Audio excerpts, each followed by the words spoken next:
برای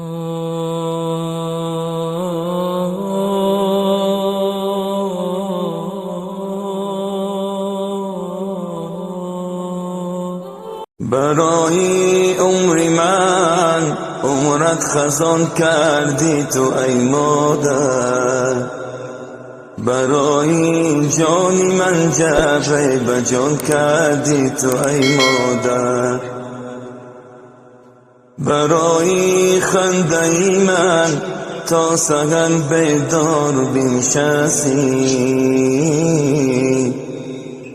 تبسم کرده و اشکت روان کردی تو ای مادر. به یادم هست ای مادر صدای الله‌های تو، به آن الفاظ خود گویا زبان کردی تو ای مادر. زی دستانم گرفتی روی راهی زندگانیم، قدم‌های نخستی دودوان کردی تو ای مادر.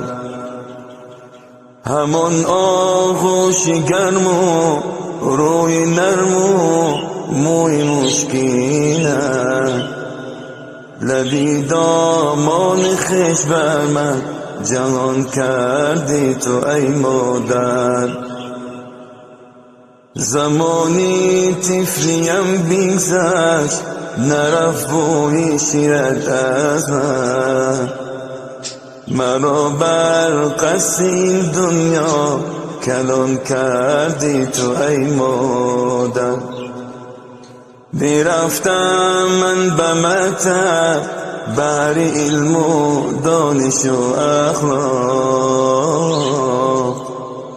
برایم هر پگاهی نوش و نان کردی تو ای مادر.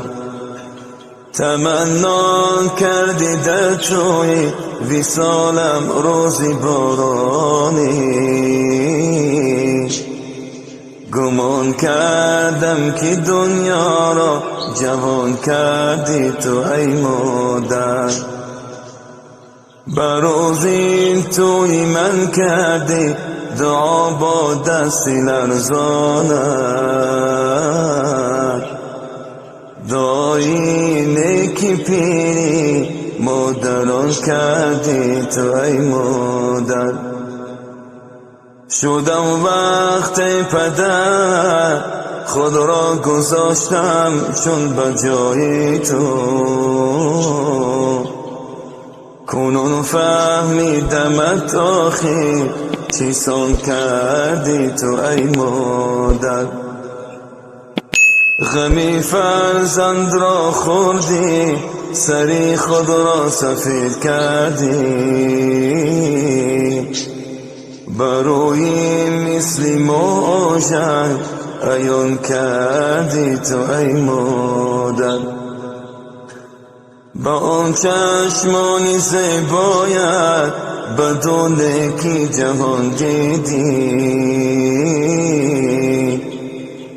صد افسوس نور چشمان نابینان کردی تو ای مادر.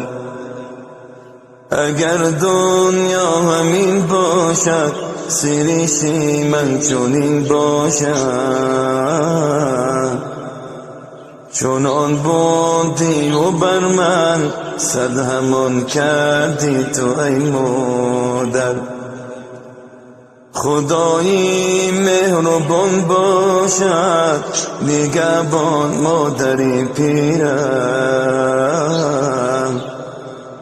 به وقتی پیریت ما را امان کردی تو ای مادر.